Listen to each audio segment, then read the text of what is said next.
All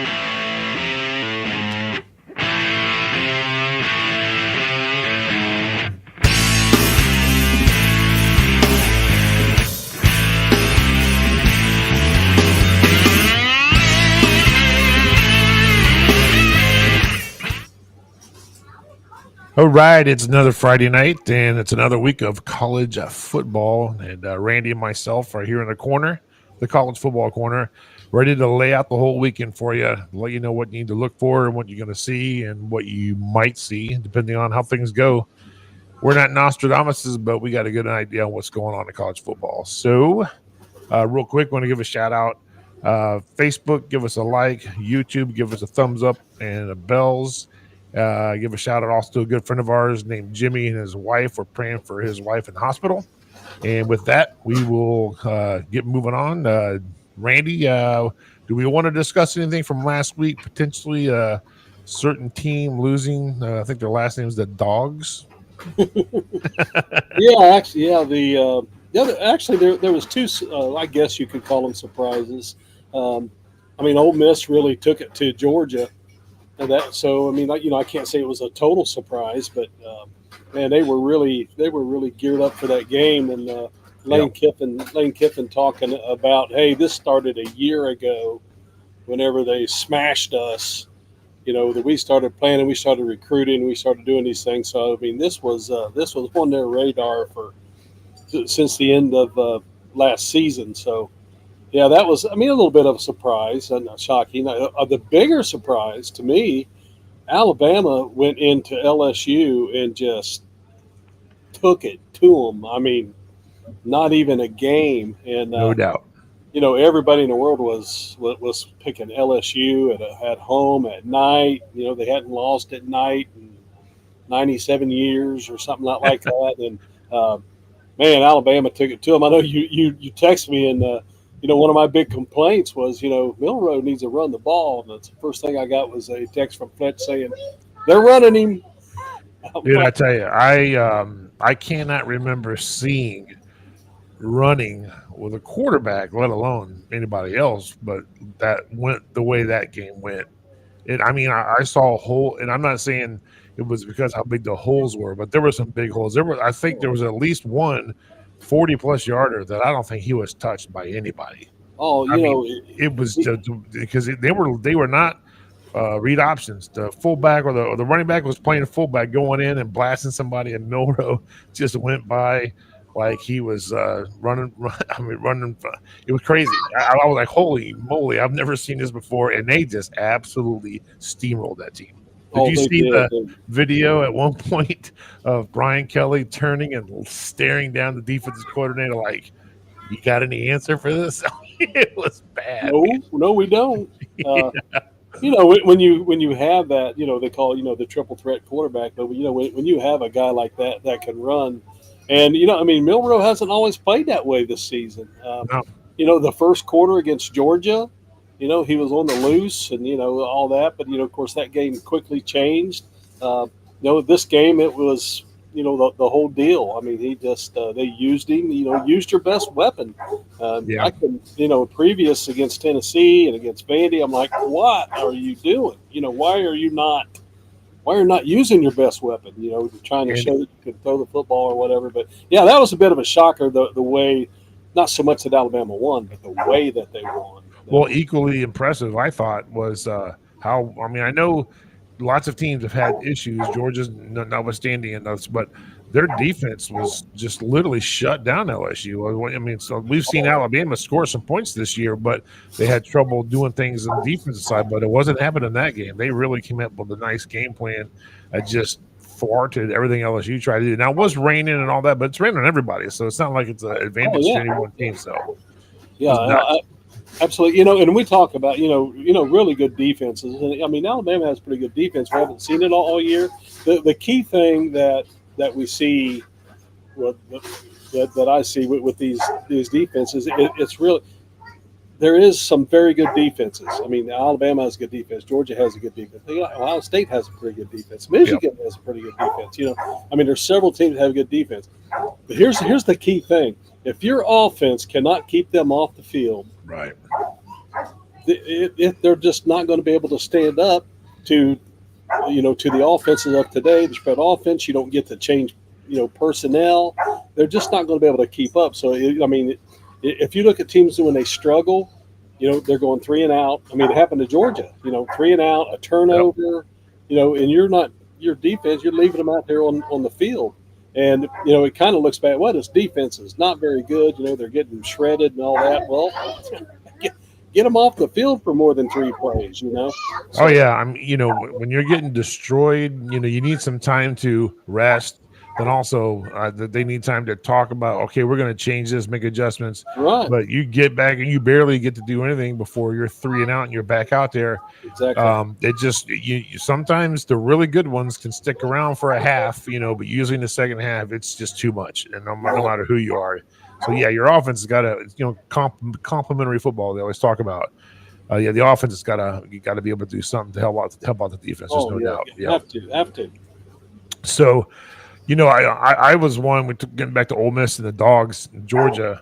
I had said it last week. It just seems like Ole Miss is the SEC's Penn State, where they're real good and they get up there, but they just can't get over it. And man, they shut me up big time with that play last week. That defense was incredible. It looked almost as devastating as Georgia looked against Texas. Mm-hmm. And they now all of a sudden Ole Miss, wow, they jumped up some spots. They're in the mix. There's still some games left and some things to do. And the SEC is a complete who knows at the top, that's for sure. And as far as that championship game, but they looked as good as anybody in that league has looked at any one time this year. I know they're kicking their buns that they lost to Kentucky and then they really lost to LSU and they shouldn't have, but they still can control their own destiny to a little bit, I think. Because they got what was it, Florida this week, or is it because Georgia's playing Tennessee? So Georgia's playing Tennessee. Yeah. So you never know how it's going to turn out, but that was one heck of a defensive game, offensive too, but especially on defense for the Rebels.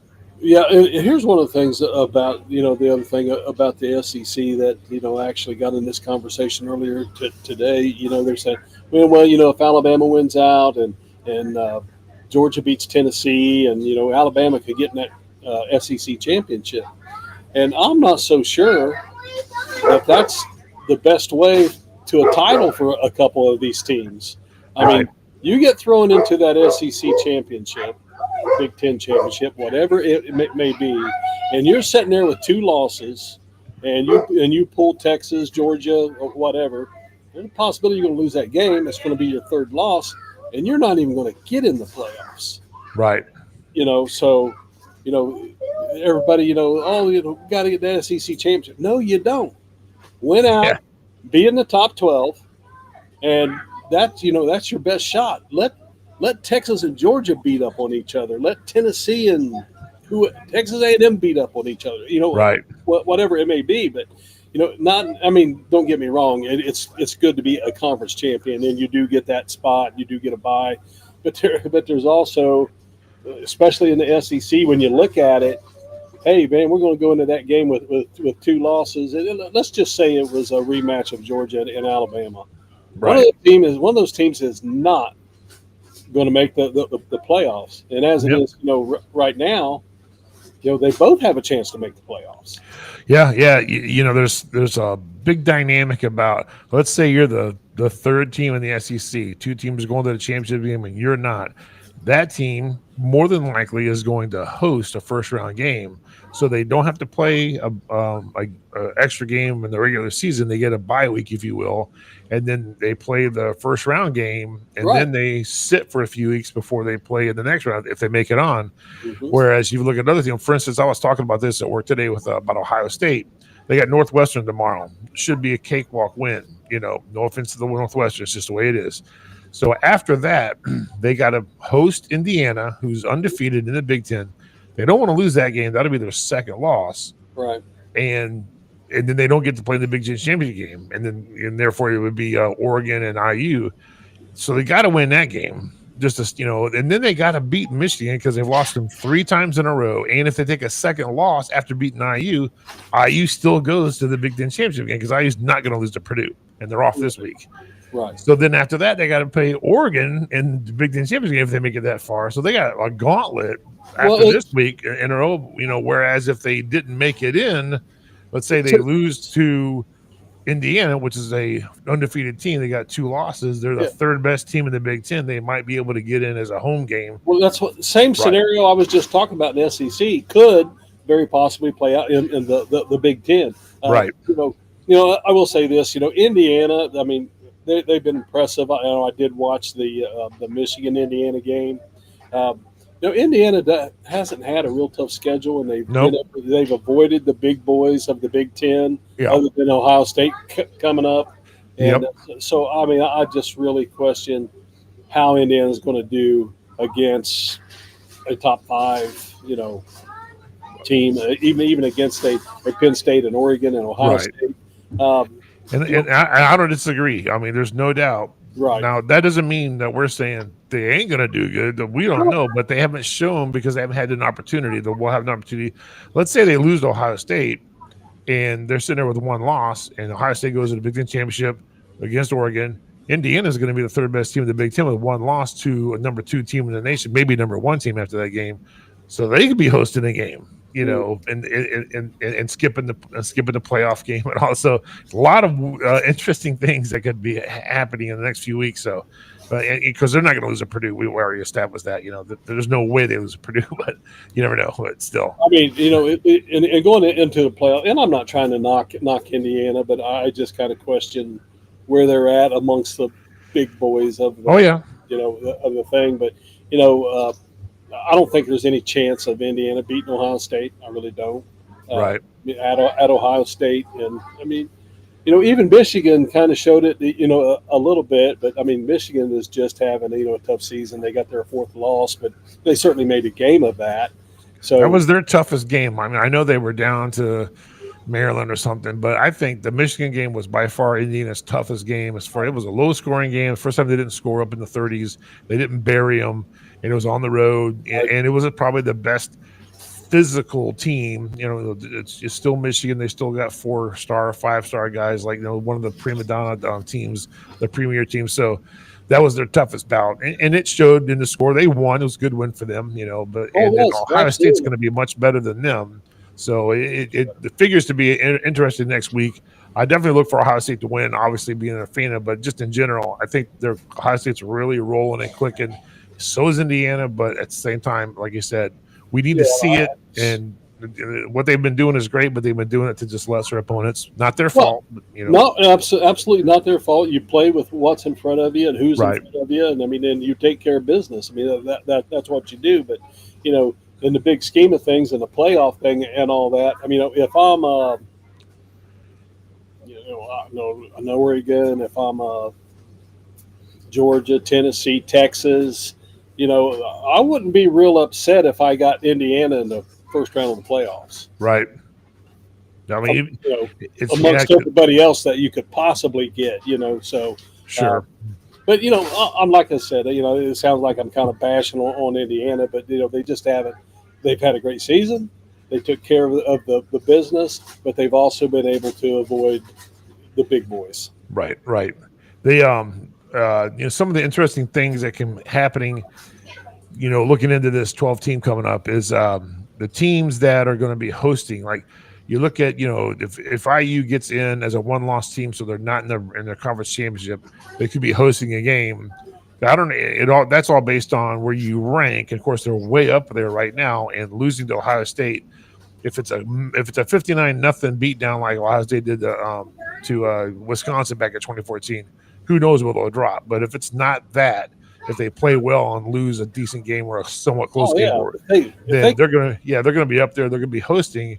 They're probably gonna be hosting an SEC team because there's darn near probably 4 SEC teams, if not 5, are gonna get in this thing the way things are rolling out. But Notre Dame is very iffy. I know a lot of people think they could or could, but the win against A&M is their best win, and it's dwindled just a bit. But then that NIU loss is really hanging on them, and that's going to hurt them when it comes to if you put a Notre Dame up against an Alabama, if they have, although Notre Dame has one loss, Notre Dame's got better wins, and it certainly doesn't have as bad as losses. Vandy's was not as bad. They're a bowl team, so.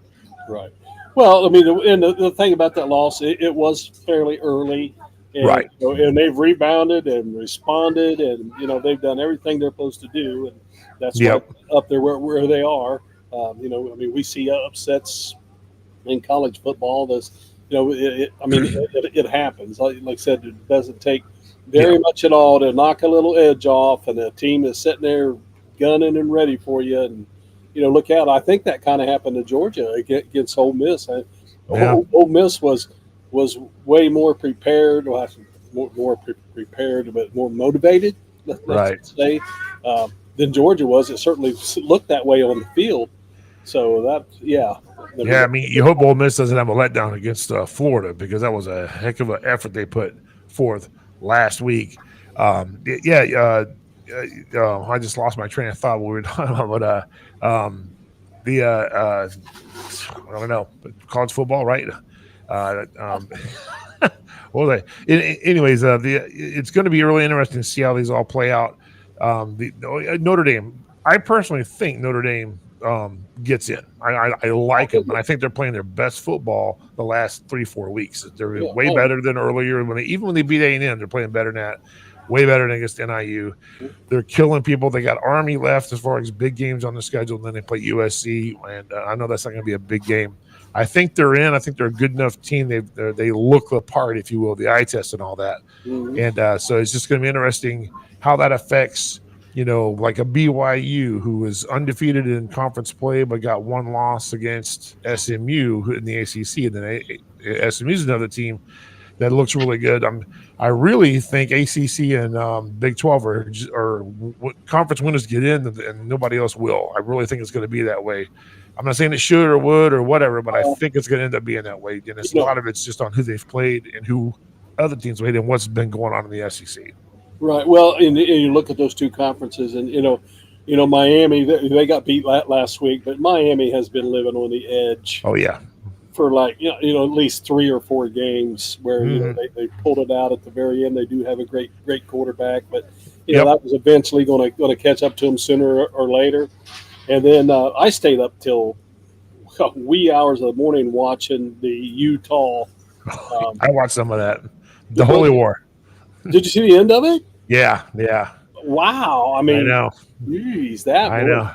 Utah coach was losing his mind, but they showed replay, and I think they got the call right. I mean, it's a pretty tough way to lose a game, but and Utah was controlling that game most of the way. So I think if there's ever such thing as a bad win, it was a bad win for BYU. They won the game, but they certainly didn't control the game. No, and that's just another notch on BYU. They're playing great football, but are they a great team that can really match up against some of the bigger the SECs and the Big Tens of the world, and maybe even some of the ACC teams? I think SMU looks a lot stronger to me than BYU does. Oh, I think so. So. Yep. So some of the games we got here, we'll throw up here. We're talking about SMU. They're hosting Boston College, and Boston College earlier in the season was nice. They were shocking people, winning some games, getting close losses. But I think they had like a 3-game skid, and I really look for SMU. They're playing good. They're at home, and I think they beat Pitt, gave Pitt their first loss a couple weeks ago. Yeah. And so I really don't see SMU losing this game. But if they do, it's gonna actually hurt the ACC in a sense of whoever's going to win that's probably going to be, SMU is kind of legitimate there with one loss where everybody else is like, who knows, so. Right. Yeah, I agree with you on that. And then we got this game is interesting. It's BYU. I think BYU could lose this game. Kansas is playing excellent. They just knocked somebody off, I think, in the last couple of weeks. BYU is somewhat struggling, wins. I mean, what happened with the Holy War? I know it's a rivalry game.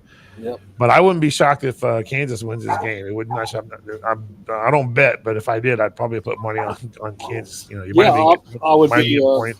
I wouldn't be surprised at all if Kansas won that game, and honestly, if they won it handedly. Right. Wouldn't surprise me at all. So, yeah, Yep. again, I agree with you on that one. And of course, I think the next one's the Big 12, Colorado, which is sitting there right now. They're in the driver's seat with BYU to make it to the game, but they got to get by Utah. And I think Colorado can lose this game. Seriously, Well, even though it's in Colorado and they are playing good football, but Utah, the one thing about Utah is they seem to always do really good and find a way to lose a game this year. In the last couple of years, a little different. So, but they got to be just chomping at the bit of what's been going on the last few weeks. So, yeah, that and but I will say, Colorado has really, really kind of shocked me a little bit. There's several games going in. I'm thinking, they won't get by these guys, but they Right. keep doing it, and it appears to me that they're getting stronger and stronger as they go.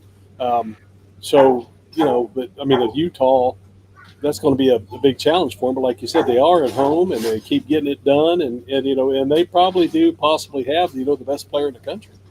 and one thing I wrote for this game on notes was that Colorado doesn't have any great wins. They've lost to Nebraska, which they got hammered in that game earlier on. They played Kansas State and got beat. Kansas State at that point was kind of a good team in the Big 12, but then they've fallen off a little bit. So they don't have any. If you look at their who they've played, it's not great. They got Kansas and then Oklahoma State left after this Utah game. Mm-hmm. So this would be their best win. They win this game, Right. for whatever it's worth. And then they got Kansas and then Oklahoma State, all teams that have been really not doing great in the Big 12 this year that were pretty good last year. So I think Colorado for sure they got to win the Big 12 to get in. But I think both BYU and them are that way, and a loser's not going to get into the 12, I don't think. Unless Notre Dame stumbles, which I don't see that happening at all. I figure you probably agree. Yeah. Yeah. Okay, here's a game that's an old Big 12 war that teams have moved to the SEC, and now this first time they played each other. I don't know how long they said. And these teams hate each other. They're really close together, I guess, geographically and all that. So, Texas coming off a nice win. Quinn Ewers looked good. Arkansas knows how to spoil teams. I think they beat Alabama, if I'm not mistaken. Was it Arkansas that beat Alabama, or Arkansas beat somebody a couple weeks ago? If it wasn't Alabama, it wasn't Alabama. No. Yeah, it was somebody. It was. Well, they've only won like 2 games, so it might have been Tennessee. It was Tennessee. Arkansas beat Tennessee. Yeah. That's what it was. And Tennessee almost could have won that game, but the freshman guy. So, this is a kind of a rivalry game. So this is a game that I have on there because Texas does not want to lose this game. They're up there with one loss in the conference, which not many teams are left in the SEC with only one loss. They don't want to get a second one. Then that puts them right into the tiebreakers like crazy. So I can't see them losing the bacon bits. I just can't see them losing to Arkansas. I mean, I can't. I mean, Arkansas. I had like five losses, 6 losses. I mean, but it is a rivalry, so that certainly changes things. And they, when they have the home game thing again and all that. But I don't see it at all. Texas. Yeah, and it's a tough place to play, and of course Arkansas, they're unranked. So it's.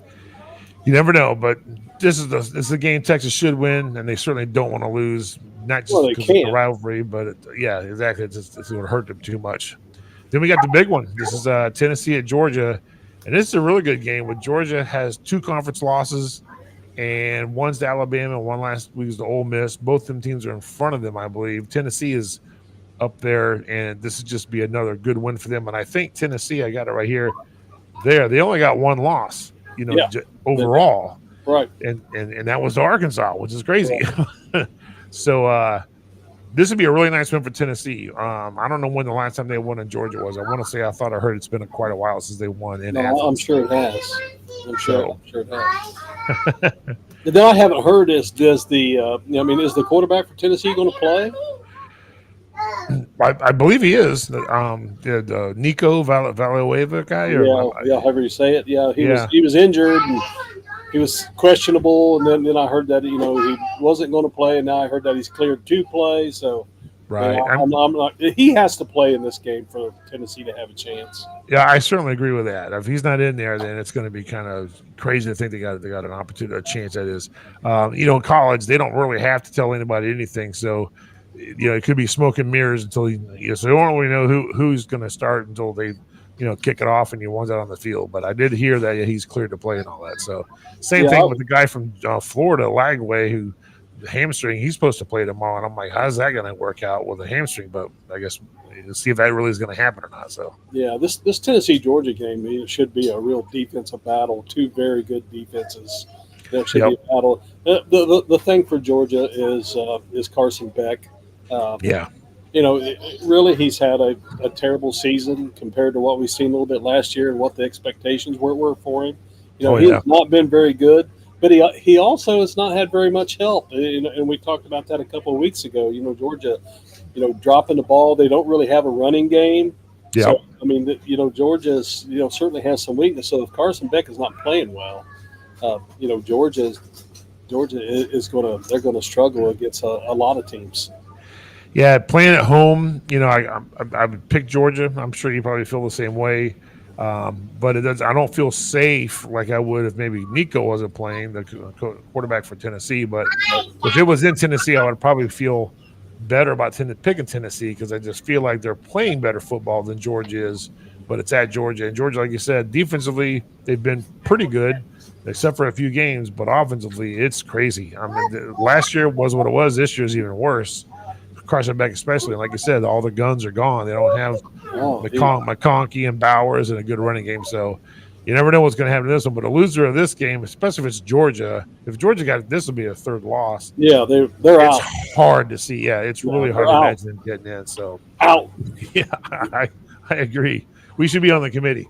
Yeah, well, I mean, there's no debate. We're gone. 3 losses, and that's what we were talking about. The scenarios in the in the conference championships, whether it be the Big Ten or the SEC.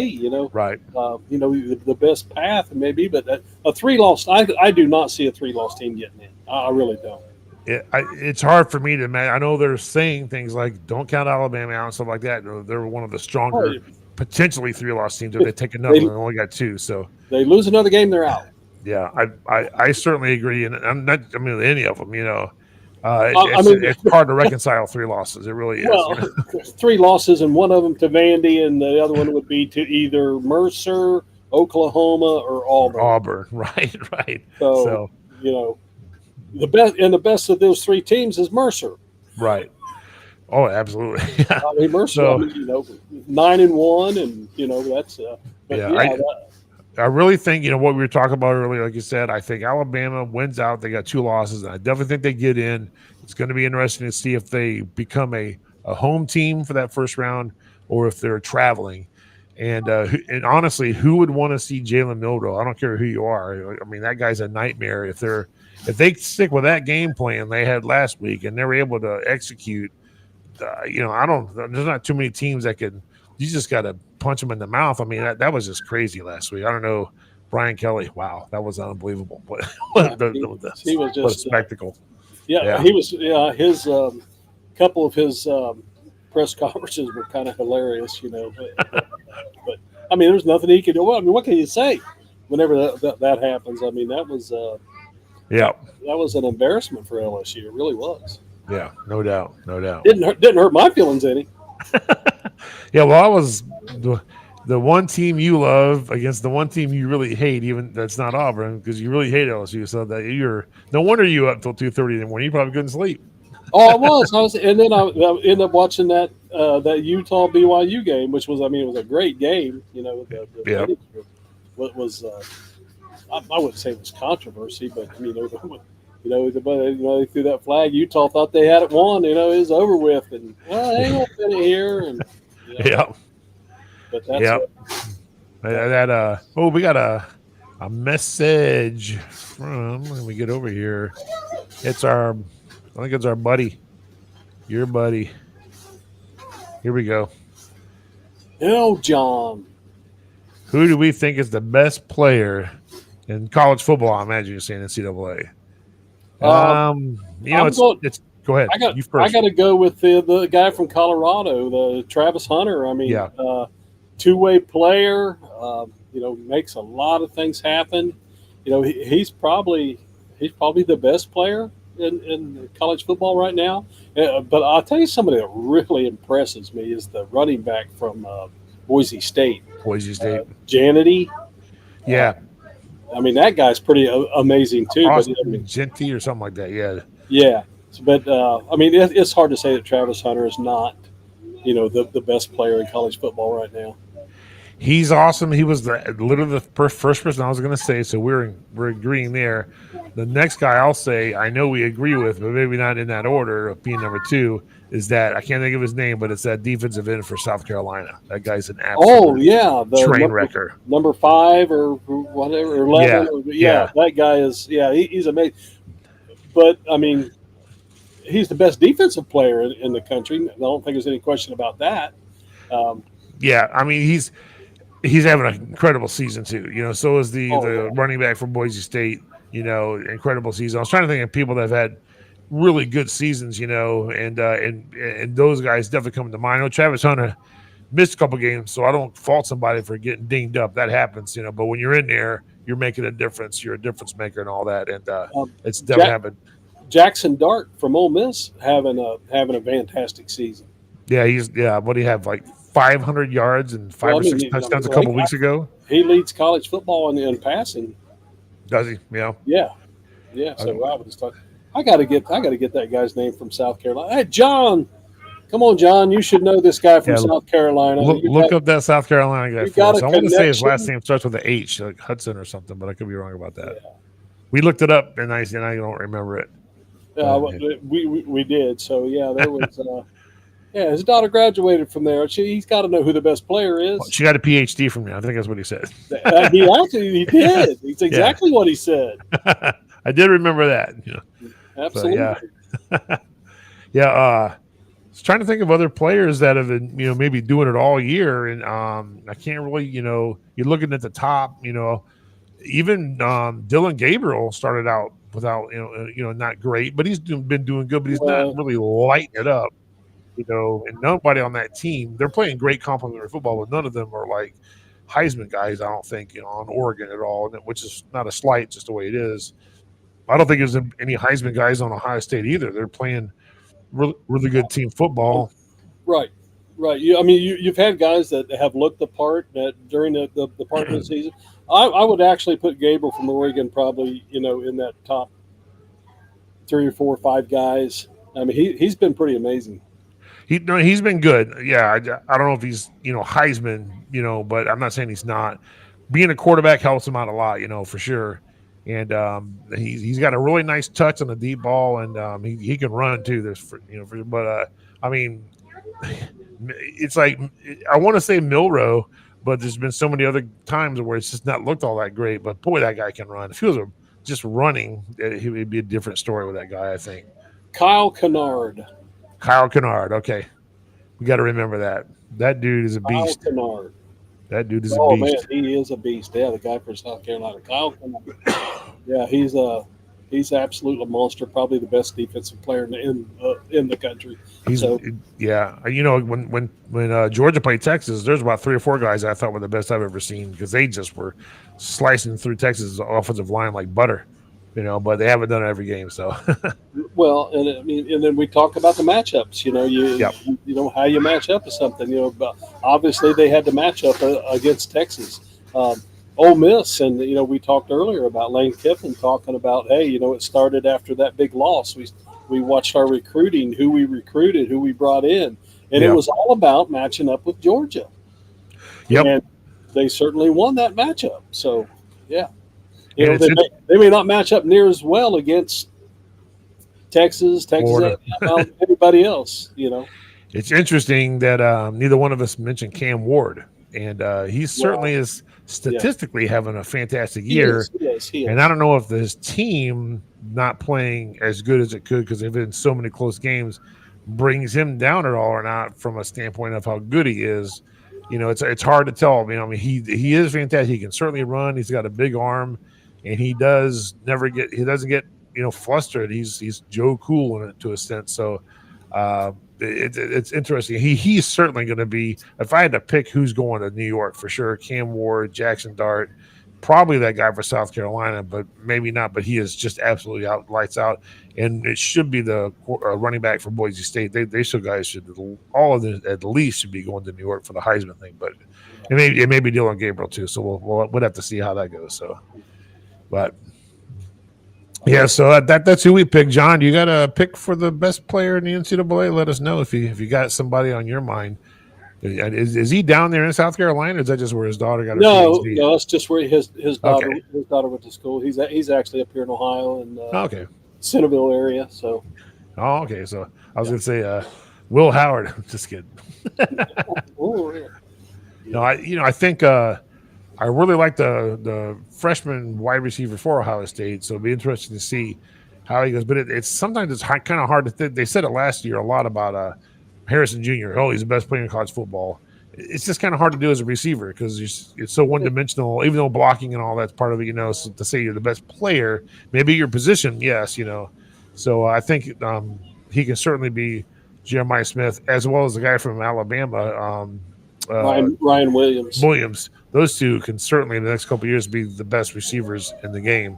Because they are incredible. Well, a Heisman Trophy winner, Devontae Smith for Alabama a couple of years ago, he was just phenomenal. Oh, yeah. He made big play after big play, big catch after big catch, So you really have to do some really great things to win a Heisman as a wide receiver. I mean, it's happened a whole lot. But, yeah, that's – going back to the Cam Ward thing, and I would certainly say that, he's quite – but, Miami struggles in pulling games out. He's been a big part of the struggles, but he's also been a big part of bringing them back to win those games. So I can't say he's been Mr. Consistency for as far as a Heisman goes, but yeah, I mean, 3 interceptions, and we're down, and it's the last couple of minutes, but but he brings it back to win. So, Yep, it's like feast or famine in a way. Yeah, there's no doubt. So I mean, because I know he gets a lot of talk. Talking head type guys, but I just don't know if he's really considered the best. And certainly, I think Jackson Dart. People don't really hear about. Ole Miss is almost like the team. No, you don't really hear too much about because of who's in their conference and stuff. But he's been really, really good. And I would say probably statistically probably has better stats. Good and bad for that matter, than Ward does. Like you said, probably he's leading, the nation in passing, right? And he's doing it in the SEC. It's not like where, no offense to Kyle McCord at Syracuse, he's leading the nation in passing. Like he's playing in Syracuse, they ain't played anybody in the first 4 games. So he was doing great until he threw 7 interceptions. Yeah. 4 or 5 of them were pick sixes or whatever it was. Yeah, 3 in a row, all in the first quarter. So crashing back to earth on that one. So yeah, no doubt. Yeah. We're kind of at the point. Last week, this week, and probably even next week. We're kind of at the point in the season where there's really 3 or 4 big games that are going to make or break a lot of this stuff. Unlike in the middle of the season where we had 6, 7, 8 games that really could catch our attention. The last couple of weeks, the way the scheduling and all that kind of stuff is, it seems like it's coming down to 3 games, maybe 4 games that are really going to make a difference on how this all plays out. Well, I would say almost certainly after next week's game between Ohio State and Indiana, the Big Ten championship game will be set. It's going to be Oregon. I can't say they're going to lose at all. And if Indiana wins, they're in. And if they lose Ohio State will be in because they've already beat Penn State and Indiana, and they'll have Michigan left. Okay.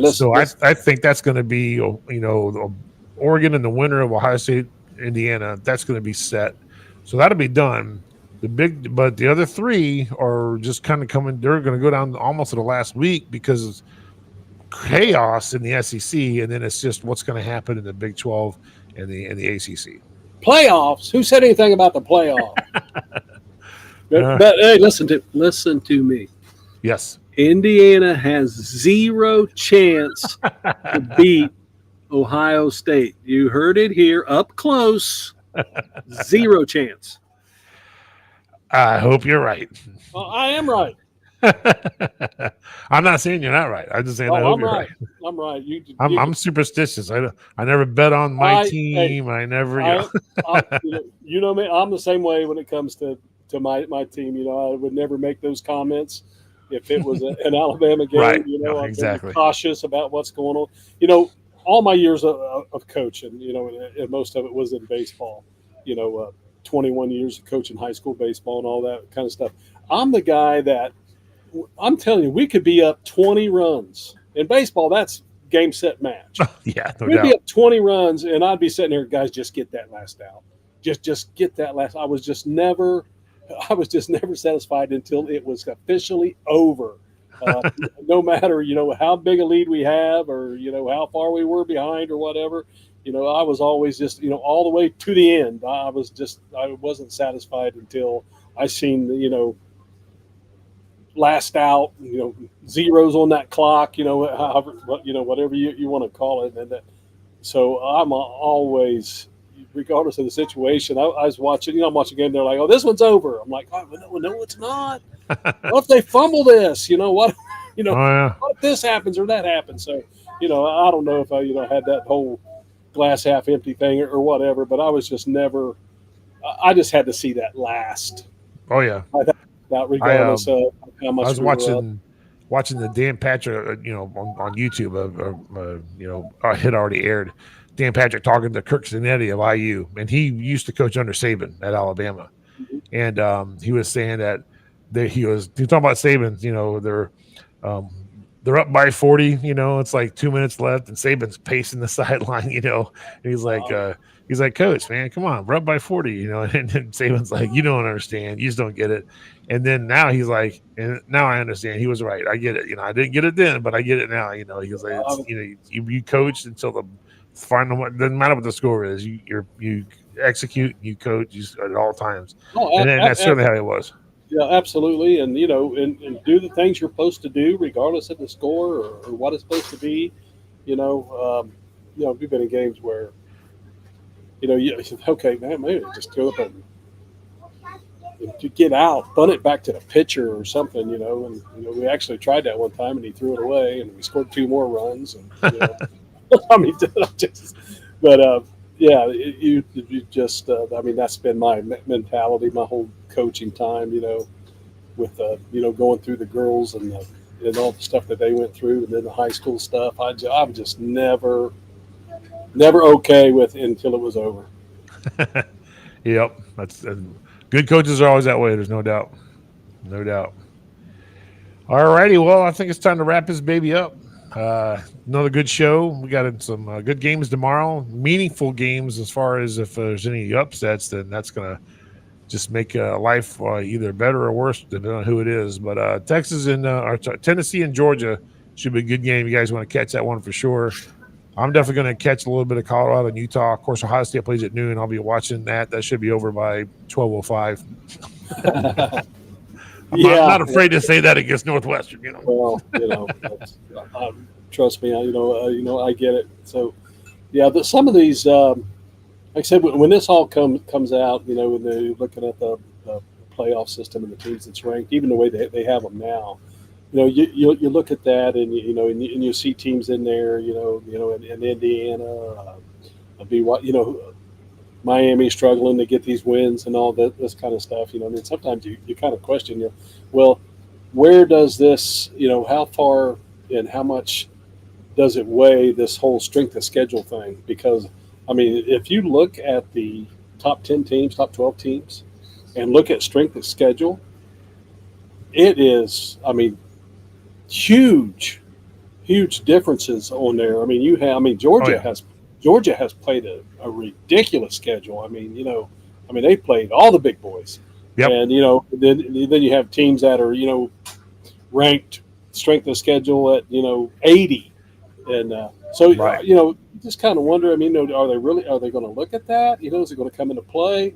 Or will it come into play once they do get into playoffs and do have to face that kind of caliber of team? So, yeah, I was looking at that the other day, and I'm just kind of, I don't know about this.